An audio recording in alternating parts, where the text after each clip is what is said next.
Hello, welcome back to Bald and Board Games. I'm Bald, I'm bored. and we are bringing you a review of The Lost Lands of Verne by Verne Adventure Games is the publishing company. They're self-published. The designers are Solar and Swade. So Yeah. they did provide us this copy to do a playthrough and a review of, just disclaimer up front. But we will be honest, as we always are, with any kind of game, whether we buy it or it's given to us. That is true. And it's been a while since we had a review video. But just a quick reminder, we'll go through, we'll talk about all the aspects of what makes the game. So starting with the box and the storage, we'll go into gameplay, the physical components of the game, the design of everything from the board to the cards and all of the other pieces, and then finalize it out with the rulebook as well. Yep. Did it give you the information you needed to be able to play the game? Yeah. And how is it structured? So we'll go through each of those categories. Bald will have a score. I'll have a score as board. And then we'll have our combined Bald and Board game score to identify, is it a must play or certified don't play by Bald and Board Games. Yeah, so I'm going to calculate up here ahead of time because I'm not Steve. Freaking math was over here. Alrighty. So we're going to have this on the game board the entire time while we're talking. You'll see the numbers here and here as we do bring those up. Okay, so what do you want to start with? So storage. Let's Okay. go through the box. Sure. So what are your thoughts on storage? Let's go throw the box here in the middle. Fix that so Nick doesn't tweak out. Not playing now. Yeah. So my storage score is a 5. So for this, I think everything has its rightful place. Mm-hmm. You have little spots here for each of the 4 minis. You have the cards, the coins, all of the different components. I'm perfectly fine with them being together. They're not overly complicated components. You pull them all out for the gameplay anyway. Then you have the different decks of cards that go over here. I forgot. Did we preface that this is a out of 5 score that we're giving? Oh, so yeah. So, so it's out of 5. So yes. not 5 out of 10. It is. It's So like for you, it's a star rating, like you would see at a Yelp review. Yep. My main thing is because these 3 have separate sections, you can be the hoarder or the banker from the box. Just like we did in our playthrough, it's just off to the side. It's simple enough to do that. I love games where I don't need to take everything out and have a bunch of little bags, or we have little coin holders and everything all over the table. So you can just keep the box there, grab what you need out of it. In theory, you could probably do the same with these out of the box mostly. So I give it a perfect 5. Very nice. For storage, I gave it a 4.5. So I almost gave it a 5 for a lot of the same reasons. The thing that kept me from doing it is this, and that's why I threw all those in there.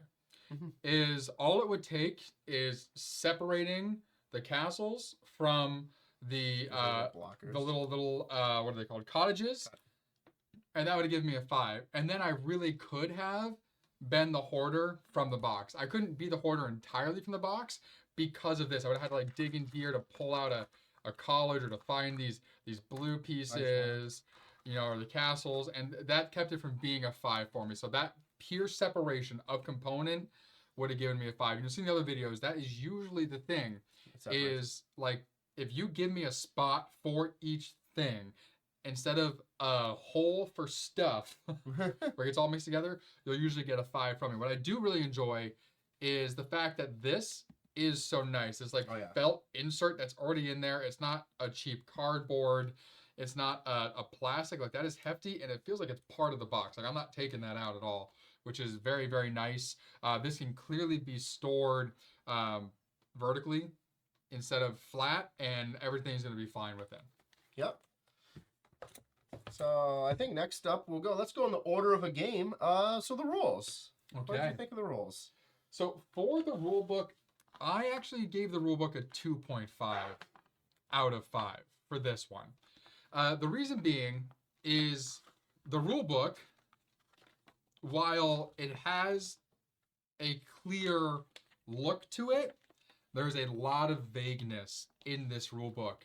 There's a lot of times where we went back to this rule book to try and find an answer for something, and in the section where that should be, it just didn't tell us, or it gave us a vague thing to where during the stream we had to ask the designers, hey, what does this what this means? We don't really know. And there's actually some parts in here where it's like, yeah, you guys decide while playing. I'd rather you tell me the base way, this is how it plays, and then let us create the variants after that, or put variants in the back of the book. Something that I'm including in the rule book is any kind of like helper card that would kind of go with it, which there is none. there's no card to assist you with kind of quick reference rules of any kind. Even like the scoring here they have on the inside of the rule book, you have to go back to the rule book at the end of the game to see all of this. They also have like areas in the back here, an index for the cards, the spell cards, and stuff like that, which I don't really think is needed. I think it ruins the game because it Because tells you know the everything. odds. Yeah. You know the odds. You know what they do. Like That's why I stopped looking. I just glanced. I'm like, I don't want to know this. yeah. So like this is not something that's needed. This would be needed if there were like if there actually were like different odds. And so like if you had charts that you could reference, like okay, if you choose this, here are your odds of like this situation, without giving away like, hey, by the way, there's this many things in this deck. This is what they do. This is what they cost. So it kind of lets you over plan and gives away too much. Yeah, similar. I scored a little higher, so I scored it at 3.5. So a few of my reasons are the same. So number one is the no player card, or player aid. I love games with player aid. I can quickly reference because I tend to, throughout the game, be trying to think ahead. And especially with this, You try to find ways to cheat. I try to find ways to utilize the rules to my advantage. The vagueness of the rules to his advantage. Yeah, it's not cheating. It's the fault of who wrote the rule. But this right here, as kind of mentioned, all of this green and white box right here, my fingers are covering, is a endgame scoring. I would love that to be on a player card where I can glance at it and be like, okay, I can count up what my opponent has. I can count up what I have. We're almost at the end of the game. Oh, I need to do this or this to get ahead. So that was one thing I docked it a little bit.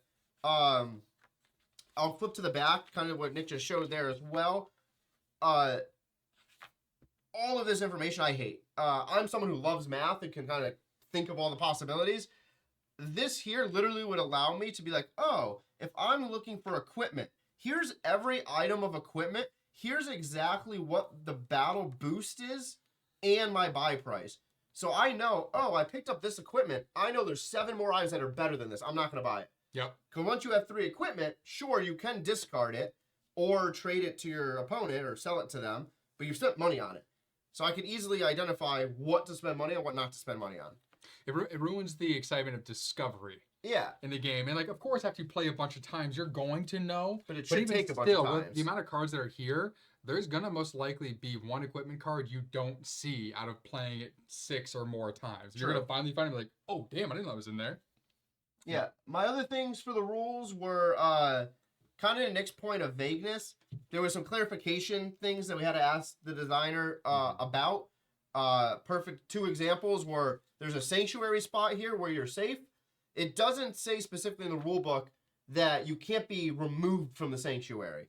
So if you're in the arena here, it says the arena, take a player from anywhere on the map and bring them to the arena. The sanctuary says you're safe in the sanctuary. Well, if I take you out of the sanctuary, you're not safe. Right. So it's a little vague there. The other vagueness I wrote down is in terms of like auctions. Auctions specifically say Shire, which are all of the named locations except the white or the tan. So all of these named ones with a little symbol on them, except these 2. Oh, well, we landed on one of these and we were told, oh, you auction that as well. So that should have been stated in here. So yeah, there was definitely some things missing. The reason I did push it up to 3.5, I love that they gave you this little index here. So I easily know what type of location each of these are. And the fact that the cards match, but come in design phase. And I like how they structured it. They gave you part 1, 2, 3, 4 and said, okay, here's kind of, they walked you through it correctly as you would play the game. They didn't try to just be like, oh, here's all the information. Now here's the turn order. So they kind of told you the turn order and then like, okay, turn 1's movement. Here's how to move. Here's how to battle once you get to battle. So they did lay it out well in an organizational fashion, but there's definitely things missing. Yeah, and those are simple fixes too. Like with the arena, all you had to say is take anyone from on the board to the arena except the Shire. Sanctuary. Or Sanctuary, Jesus Christ. Except the Sanctuary. Easy fix. No baggins here. For the auction situation, all you just say is when purchasing any landmark, if you choose not to, put it up for auction. Something of that sort. Any building, something like this. So simple little fixes that went overlooked that unfortunately created very big vagueness in the game. Yes. Okay. We'll save gameplay for last. Let's continue Sure. down the design and stuff realm. So let's go into design then. How about that? So what do you got on design? How about that? I just did so for you guys that are watching, design is specifically the look of the game, the art, all that sort of stuff. Components we will do next and separately, which is the actual items, cards, how they feel, all of that. Yep. So for design, I give this a 4. So my big thing that I've kind of gained from Nick as we've done this channel is like backstory and flavor text. Yep. That's done very well in this game. So if I grab an item card, boom, here is an item card. It is a Pegasus feather. It gives you a little description about the feather and then tells you what happens very clearly. Everything else, we'll talk about that later in terms of the card, but it gives you everything you need to know. Nicely laid out, simple text, shows you a cool picture, and it does that not only for the item cards, spells, it gives you a nice layout in a picture, the equipment gives you a little description about that equipment as well. So that is a huge boost on my score for design. Design of the game board, I kind of docked it a little bit. The spaces, I do love how they make kingdoms, and they just pick different symbology for each kingdom. So you have purple here, red, and so on. And they make kind of cool things. So the story here was like, oh, they're like farmers. And those stories are on the player cards that you would get. So I do like that. The docking is the background behind all of this. It seems like up here with the mountains, they picked a mountain and just kind of copied and pasted it a bunch of times in a few different versions of it.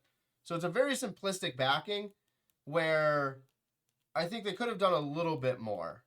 Where like maybe in this area, and sure, there's desert and they kind of shift territories to match some of these.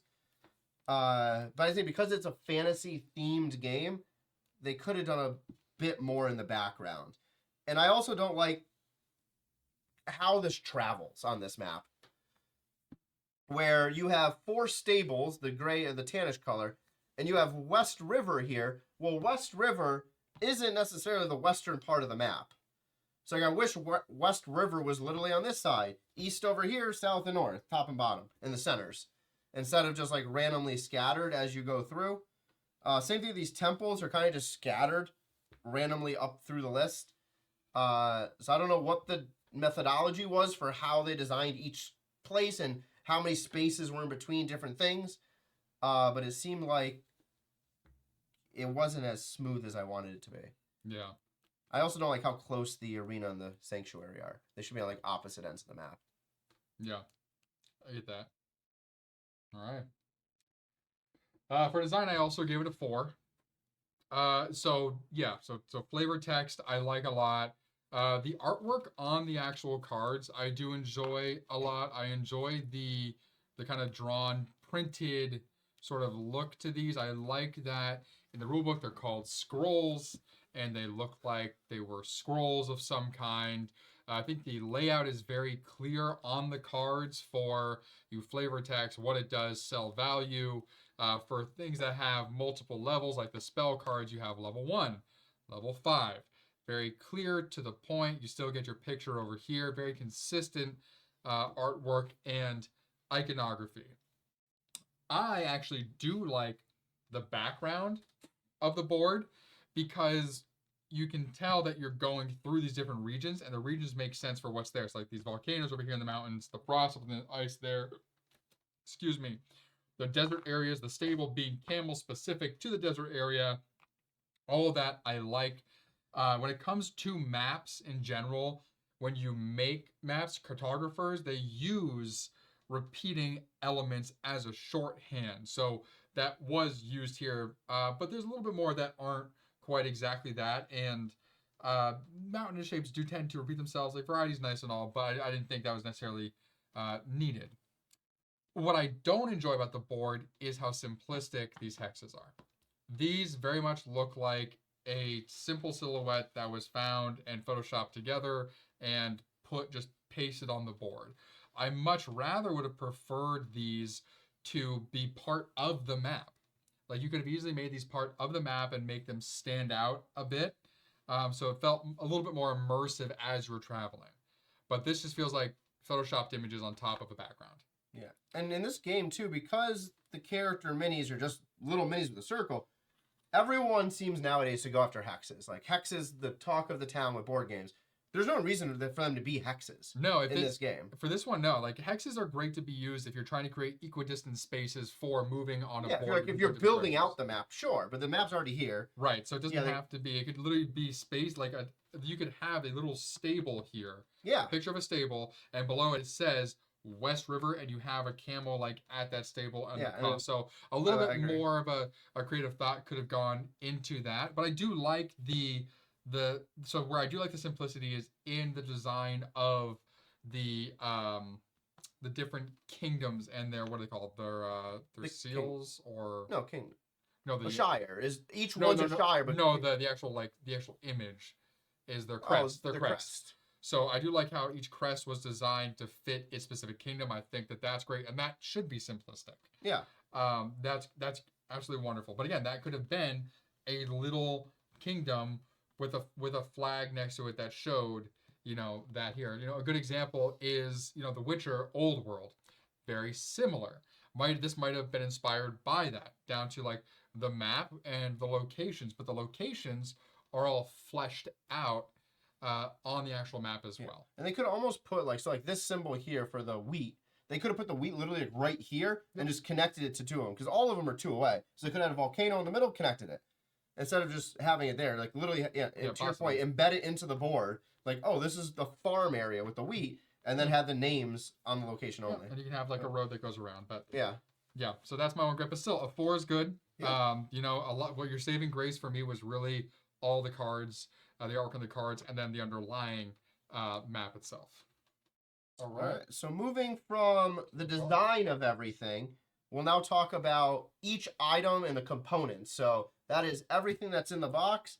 So all of these coins, the dice, the cottages, the castles, the minis, the cards themselves, the physical card, not what's on the card, but the physical type of card, all of that stuff. All right. So for components, I gave it a 3. So I'll start with the things that I don't enjoy. The cards are cheap. The cards are that cheap card that bends easily. Unfortunately, any game that has a canvas card has made every game required a canvas finish of some kind. But unfortunately, these feel like cheap cards. They may not be cheap, but they feel that way. Again, in juxtaposition to other games, where if it's very card heavy, I would lean into that more canvas finish because I could see shufflings over time. Those corners are going to get dinged on the edges. The artwork's going to start to peel off eventually and potentially get ruined. And yes, that's where there's sleeves, but I shouldn't be required to buy something else to keep a component from being damaged if I'm not abusing it. So that's one thing there. The game board itself, the top layer image here is pasted onto the board, but it's not centered at all. Like this comes right up to the edge here and slowly veers off to this corner, and this is way off, and this corner is even partially almost lifted on the edge there. So I would have liked a little more care into whichever company helped put the actual board together, because that makes it feel cheap to me as well. I like the little minis. They're simple, to the point. They look like the characters. Nothing fancy is needed there. You don't need a sun drop, anything of that sort. These things serve their purpose. They're great. I like those. The dice, they're anything special. They're not weirdly misprinted at all, like some other games where they have dice, but the numbers are either there or scratched off. So perfect, simple dice. Love it. The cottages and the castles. These seem like they were handmade to a degree. They're a little hefty. They're not metal, it appears. It seems like they might have been some sort of clay or something.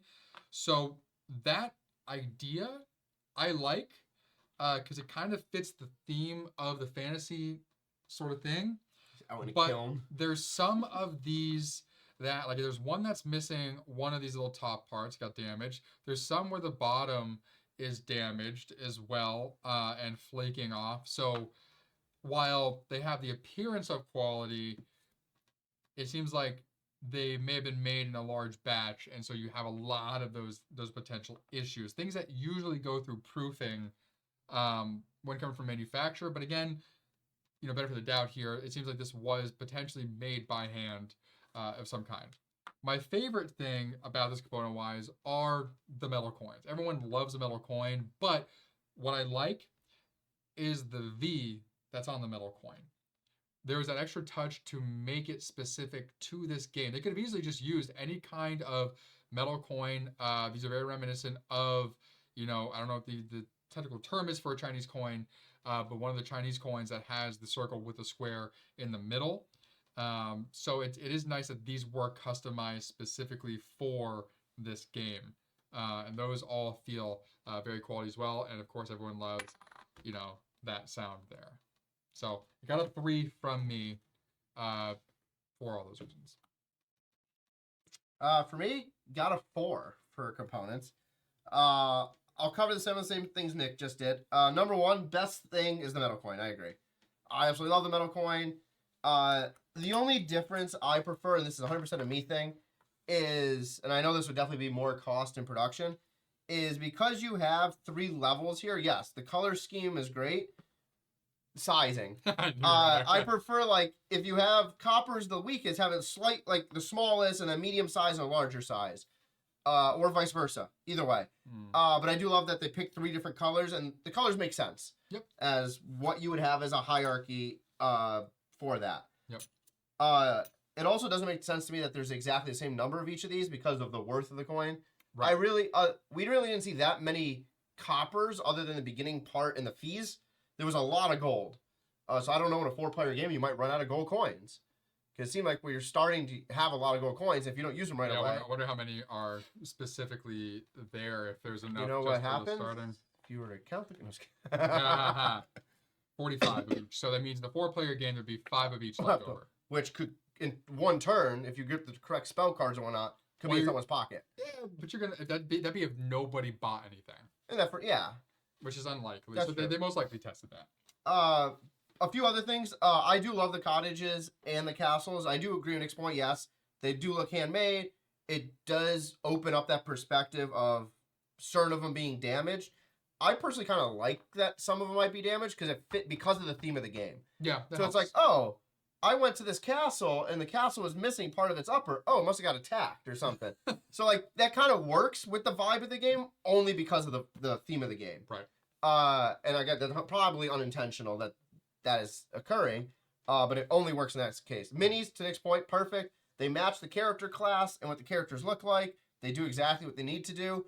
You move them around the board. The base is sturdy. They're not little flimsy legs where it's going to snap easily. Yep. So boom, boom, boom. Things move around easily. The biggest hit to me is the cards. I'll use this exact card for an example. For the Shadow Dagger. Mm-hmm. We shuffled this deck once, and this card is, I don't know if you can say it, fully bent already. And I think it might have just came this way in the package. I mean, it's on the verge of tearing. It's on the verge of tearing. Where we've only played this once, and we weren't aggressive with the cards. No. But now we know that card is that card forever. That's true. Like, we know that equipment is that specific equipment, or at least Steve does. Yeah, I'll remember that. So I do agree. The cards seem like they are the lowest quality that got the job done. Again, the design of the cards is cool, but the quality of cards is not really up to snuff. Yeah. And that kind of goes for all the cards, where they're all very simplistic. But again, you're going to be shuffling a lot of these, especially these 4 decks, where going to that matte finish to step up the canvas type, as Nick mentioned, would have been significantly better. Yeah. All right. So, just to start it off with, their final category is gameplay. So, of course, this is how the game plays, how it feels, that whole thing, how it flows, everything. So, take it away. All right. So, for gameplay, for those of you who didn't watch our playthrough, go watch our playthrough. What are you doing? Why are you even watching this? But the general concept of the game is you travel the board. So you're using your mini, you're traveling the board, you're doing things at the different locations, buying properties and structures and shires and everything, picking cards if you land on those spaces. So for me, I gave the gameplay a 3.5. The reason for that is a few things. Overall, I like it. there is a very base layer similarity to like a game like Monopoly, where you're collecting 2 territories. It's called a kingdom. Because you have the kingdom, you can place cottages and castles, or purchase cottages and castles for it. There's places where you can get ambushed and get stuck in a dungeon, almost like you're going to jail. I don't mind that. It's better than Monopoly because there's spells and equipment and things, so it makes it more fun in the fantasy theme. From that perspective, though, there's a few things that cause problems. Number one is there's definitely a few OP combinations in this game. I unintentionally got all 4 stables within the first 6 rolls. That's pure luck. That's not supposed to happen. But if you get multiple stables, you can travel significantly faster, which means you will level up significantly faster. Yeah. And you can start using your level 5 abilities, level 5 spells quicker than your opponents. So if you were to get Southfield and East Valley, if you pass Go or the port, land on Southfield, you can just instantly go to East Valley, do it again. Sure, you still have to land on that space, but it's significantly easier. Adding on that, if you're able to get money quicker and get equipment, you have a distinct advantage over anything, especially if the equipment has a range ability where you 2 spaces away can attack somebody. So there is some information we were told that if you want to play a quick game, you can give everyone 1 equipment to start. That might balance it a little bit more. By having everyone start at 0 and 1 person get an equipment, they can just go into that first fight way ahead. The other things I commented here on gameplay is the boss battles. There's a dragon and a kraken. Seem completely unnecessary. You're going to have battling between your characters. You're gathering these shires. You're getting other things, spells and all that to compete against the human players at the table. I would have just included I don't think we need them. Well, I mean, I would just include them As a counter. Sure. Like Perfect. they randomly show up and you cannot avoid them. Yeah, so I'm pretty fine with that. Yeah, to me, for that, them being spaces on the board didn't really need to be. It wasn't really necessary. Yeah. A few things missing with the gameplay. Number one, every time you pass port, you go up a level. You start at level 1, you increase. There is nothing in this box or game to track that. Yeah. So there's no like little board at the top where you can just move your character, how many levels you go up. There's no little abacus or anything. That was actually a component negative I forgot to mention for myself. I was thinking gameplay because same thing. Yeah. I'll put it in there too. But yeah, there was nothing here for me to help track my level. Yeah. Like we used just random dice that we have to go from 1 to 5 to at least say, okay, we can use our level 5 abilities, but there's endgame scoring that says you're the highest level. We didn't at the end of the game know who was the highest level. No. It was definitely me, but we didn't. No one physically knew. Well, I mean, I died anyway. That's what, yeah. Running out of money was dying. In this. The only other thing here too is I said with some of these, and I don't know what the other 2 character abilities are, but my character ability, especially when I got to level 5, is I can draw an encounter card, or every time I draw an encounter card and land on an ambush space, I can choose to ignore it. If you were to combo that with the ability of the stables and traveling faster and getting equipment, I pretty much don't need to own a territory in this game. There's a method of play where if I get a stables, I have the rogue and I get equipment, I can just battle everyone and just murder them all. Because I can just avoid every ambush and avoid negative encounters, take the positive ones and gain more gold, and just keep hammering at people. Yeah. So what are the other ones here? So yeah, they're all a bit. Funny enough, I think the only one that's not specifically overpowered really is the barbarian. But the rest of them all seem like if you are on the up and up for luck, that it's gonna flip the game over very quickly. Yeah. So even here, so this is gonna be the wizard. Makes sense. Each time you draw a spell card for free, or each time you level up, you draw a spell card for free. You are no longer limited to only being able to cast 1 spell per turn. Which is insane. Which, every time you land on a white, if you own it, you get a spell. Now you can just pass port. So same thing with the stables. You go onto a stable, hop to this stable, pass port, get a spell. And do it again and again. And you can use more than 1 per turn. Yeah. It's definitely luck-based in terms of rolling. But to me, there is a few combos that if you, again, based on the rulebook thing, if you memorize these tables and know the exact combo abilities to get and get them early in the game, you can be pretty much unstoppable. Yep. like our game leaned one way, not because of the cards necessarily, just because of bad luck. But there is ways where you can kind of force your opponent's hand. Yep. So mine was 3.5. All right. Mine took a little bit of a heavier hit. So I'm going to preface this by saying that in every review we are very candid. We're not trying to be disrespectful. We want to give the viewers an honest understanding of our feelings towards the game, what the game is. I gave this a 2.5 for gameplay. The reason being is this is Monopoly. It is Monopoly with some fantasy elements on top of it. There's a reason why I don't particularly enjoy Monopoly, and it's because it is 90% luck. You roll a die to move, you suffer the consequences based on where you land. The skill that comes in is deciding whether or not to buy a specific place, but again, you only get that choice if you land on it.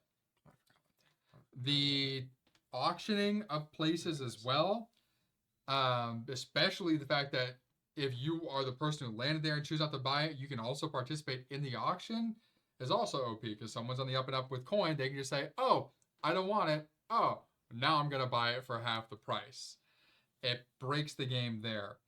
The luck element definitely broke the game here with, Board getting each stable, because I was out of money because he happened to get every stable, right away. So this is for a 2-player game, but the thing that really knocked it down for me was the fact that this was fantasy just on top of Monopoly. Down to reading the rule book, I was like, is this verbatim the rule book for Monopoly for those things? Like, I was guessing the rules that were going to come because it was very similar to the same. I do really enjoy the fantasy elements that were put on top of this. I like the fact if you land in the same place, you can battle each other. I like the fact, like, if you have a ranged equipment, you can battle someone from one space away. I like the idea of being able to use the stables to go from point A to point B. I wish there was a different way to get spells other than the temple, really. Because I never got spells. Like, I never had a spell. And, like, so because you had the stables and a way to get spells, You had all 4 temples. again, it puts you way above. So I wish that there's nothing wrong with leaning on games that you enjoy that have done well in the past at all. So I think that there is a version of this game that is inspired by Monopoly without directly copying certain aspects of it. I think there's a way of doing the building up of the Shire to the castle in a different way that would fit and be the Lost Lands of Verne. It would be specific to you. I think there's a way of, getting those places to start in a different way. I think there's potential different way to do the stables. I think, honestly, because you level up when you pass port, this stable shouldn't be there, because that's just OP that you can just go here, right to there, level up here, right to there, level up. Just based on the die roll, you could probably make this board more sparse with more places that you travel through. So that way, when you do pass port, you feel like you went through an adventure to get there. I would even say you level up when you pass port, potentially based on encounters you had. Make it available to have more encounters. And when you have that encounter and beat that monster, you hold that card. Then when you pass port, you turn those in. And if you can turn in a certain number, you go up to the next level and then make it progressively harder to get to the next level and the next, making it feel more D&D RPG-ish. So I like a lot about the idea of the way this plays. But unfortunately, luck is too much of a factor to where it made it not fun for me after a bit, because I felt like I had no control over anything that happens to me whatsoever. And again, I preface this was a 2-player game. It is said that this is ideally played at 4, which we will play it at 4 to see how that feels. But unfortunately, even playing it at 4, luck is still a factor. I will say this is my final comment. I would rather play this than Monopoly. I will say that. This just has more going on than Monopoly does, which it does benefit from. So, but 2.5 is my score there. All right. So now we each give our final rounded scores across all 5 categories. Any final thoughts? And then we'll cover the Bald and Board Games collective score. Yes. So my final average score for storage, rulebook, design, components, and gameplay is a flat 4.0. Again, just to quickly repeat, obviously storage was the best. It does a great job at what it needs to do. I love the artwork and the flavor text on the cards. Overall, the gameplay is okay. To Nick's point, it pretty much is Fantasy Monopoly. I enjoy Monopoly, but I'm a math guy, so I can kind of just do math. Yeah. And figure shit out. But I never play Monopoly because none of my friends want to. But overall, I do think this really helped boost the score because of the fantasy design and the storage over the gameplay. Yep. A few tweaks to the gameplay I think could be better, as Nick pointed out. One, just design it where it's like more into the board instead of all these hexes. But just adding some tweaks to make it your game versus fantasy overlay of a Monopoly type structure. Yep. Yeah, so my overall score, averaging all my areas, came out to a 3. So everything that I've said, put it at that 3, which is that, that the middle of the road really for us on our track. And it really is because of, unfortunately, those few negative things in the look of the components really push back against those very positive things like the storage and certain components. And the thing that really beat it down for me was that this doesn't feel like its own thing. It feels like Monopoly with a fantasy skin. And I really want this. I want this to be its own thing so bad because the idea is there. It's right there, and it could be so much better. But it was still fun and interesting to look at and play to a degree once we get past, again, my whole issue with the luck aspect. So final Bald and Board Games totals for each category. So we will do it in the same order that we just did it. For storage, the total comes out to our average 4.5 for storage. And to clarify, for these averages, we do play this fair. So if Nick had a 4.5, I had a 5. We're not rounding it up to 5. Everything rounds down to the nearest half point. Yep. So to get a 5, you have to both of us have to give it a 5, and so on throughout the rest of the numbers. Exactly. So we both agreed on the storage that it is great. It was my one gripe that really kind of brought it down that half notch. But a 4.5 out of 5 is great. Yeah. Especially when we have games that are like a 0.5 out of. Yeah, we've had some rough ones. Yeah. For the rulebook, the Bald and Board Game score is a 3. So again, rulebook, it's not hefty. It is very much to the point. It's simple, which is all it needs to be.